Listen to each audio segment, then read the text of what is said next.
There Caleb sat in his film recording studio, ready to record his next movie review, constantly finicking with the height of his zipper on his shirt, and constantly finicking with the angle of the camera so that it doesn't look like he has a double chin.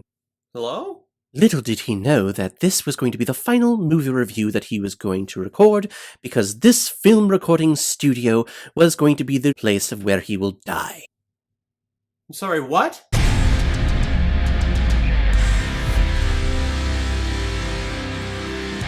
Stranger Than Fiction, released in 2006 and is directed by Mark Forster, who's behind such films like Monsters Ball, Finding Neverland, and World War Z. And this film is starring Will Ferrell, Maggie Gyllenhaal, Dustin Hoffman, Queen Latifah, and Emma Thompson. Harold Crick lives a pretty dull and boring, repetitive life as an auditor for the IRS. However, one day while going through his routine, he starts hearing his life and his actions being narrated by a British woman who he cannot see. And as the narration continues and he goes about his day, the narrator says the line, "Little did he know that this situation would lead to his imminent death." To which Harold Crick spends the rest of the movie attempting to outrun this fate from this weird narrator. And 2006 was the time that Will Ferrell was the hottest comedian actor working. He was coming off of his run with SNL, he had films like Anchorman and Talladega Nights that came out. Then all of a sudden we see this movie where he plays a pretty straightforward accountant, IRS auditor that is having his life narrated to him. And like he's living in a book, except he's not living in a book, he's living in real life. And when he finds out that he's going to die, doesn't know when, doesn't know how, but knows that it's going to happen, he tries to outrun that and tries to fix that and tries to save his life from whoever this person is who's narrating. And I remember when the film came out, everyone was expecting it to be another fun comedy. And this film is anything but that. And I remember back in 2006, this would have been in high school. I remember some of my friends who were big Will Ferrell fans, love all of his comedies. They went to see this movie, and they all said, no, it wasn't good because it wasn't funny. And me, of course, being the, crowd pleaser and pushover that I was back then, I, of course, went along with it and would say, like, yes, this movie sucked, even though I've never seen it before. Now that I have for the first time, I have to say this is one of my favorite Will Ferrell performances that I've seen. Because he's not over the top, he's not trying too hard, he's just being. And I love it when comedic actors, dial down all of their intensity and all of their energy into something subtle, into something nuanced, into something focused, into a dramatic performance. I don't think a lot of audiences are forgiving when comedic actors attempt that.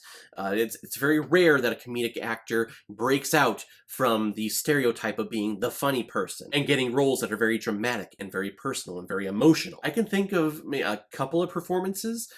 Steve Carell in Foxcatcher, I think, is probably one of them. You got Robin Williams in Good Will Hunting, Jim Carrey in The Truman Show. A lot of these big comedic actors, it's very hard for them to get these dramatic roles because when you're working with an agent or when you're calling around, you're going around to auditions, people know you as the funny guy. Well, you're the funny guy. Well, we don't have any funny roles for you, so we'll call you next time. It's very difficult and very rare to see a film studio take a chance on someone that has promoted themselves and someone that is known as a comedic actor to kind of shoehorn them into a dramatic role. I think it's a big chance, and I love it when film studios actually do it. And I love that they did it with Will Ferrell here. Harold Crick goes through the same routine, the same methods of everything. He counts every time that he brushes his teeth. He ties his tie a certain way. He counts the number of steps that he takes to the bus. He maps out his life by this watch that he has, this magical watch, which we don't know why it's so magical. That's never explained. So if you're looking for answers with that, just kind of go with it. But he lives his life through routine.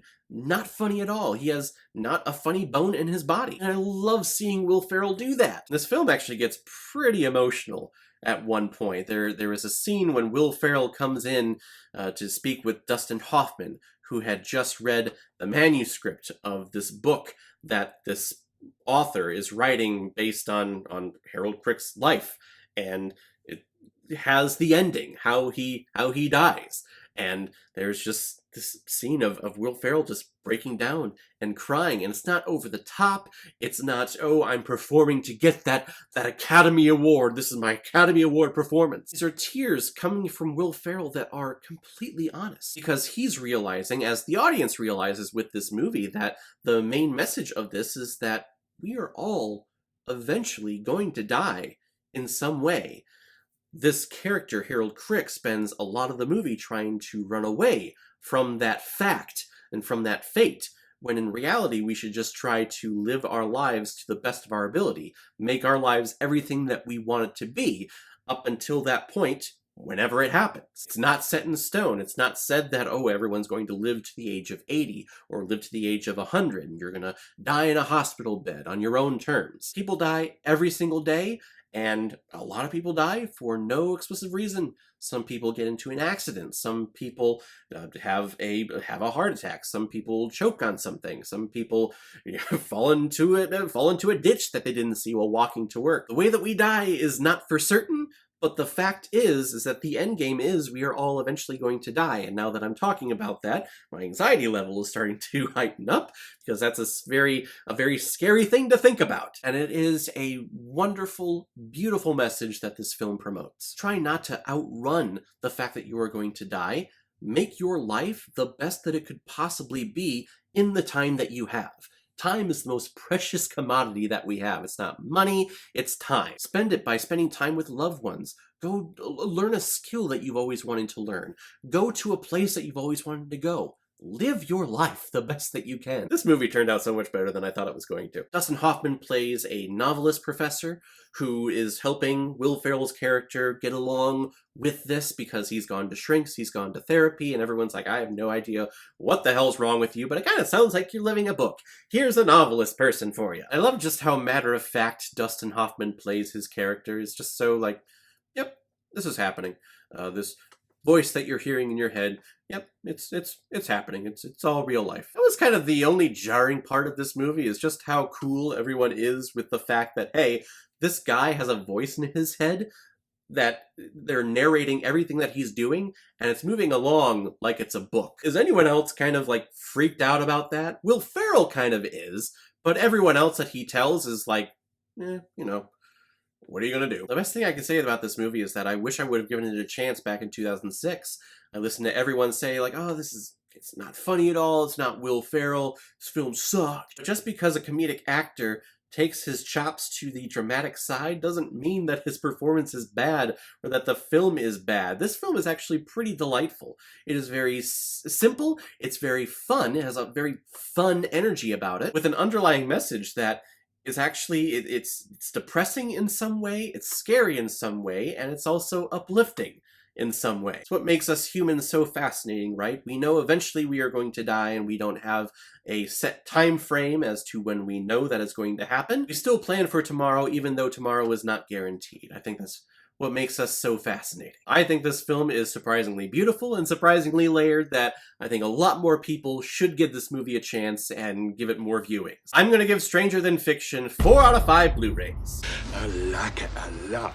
Alright everyone, now comes my favorite part of my videos, where I randomly select which movie I'm gonna be watching next, so let's take a look. Happy Death Day! My instinct was kind of to read that like Frosty the Snowman. Happy Death Day! One of the more recent horror, thriller, slasher franchises that, again, a film I have not watched before. I believe the concept behind this movie is, hey, it's Groundhog Day, with slashers in it. That's why I love Groundhog Day so much. It makes me so happy. Everyone tries to emulate it, because it was just so nice, and Bill Murray is so great. But we'll check out Happy Death Day next time. Thank you very much, Rusted Beetle, for the recommendation. If any of you have recommendations of films that you want me to review on here, leave your recommendation below this video, or go to my Facebook page, my Instagram, or my Twitter and leave your recommendation there. If I have access to it, I will watch, review it, and give you a shout out on the channel. So guys, have you seen Stranger Than Fiction? What did you think about it? Or if you've never seen it before, and you stumbled across it because of this video, then comment below, let me know what you thought about it. And as always, if you like what you saw here, and if you like my take on movies, hit the subscribe button and hit that bell so you know the next time I release my next movie review, and send people that you know over here. Hit the subscribe button too. Let's all just start watching Caleb Watches Movies. It's a fun time. So guys, I will see you next time with my review of Happy Death Day. So in the meantime, be well, be good to each other, and go watch a movie. Take care, guys.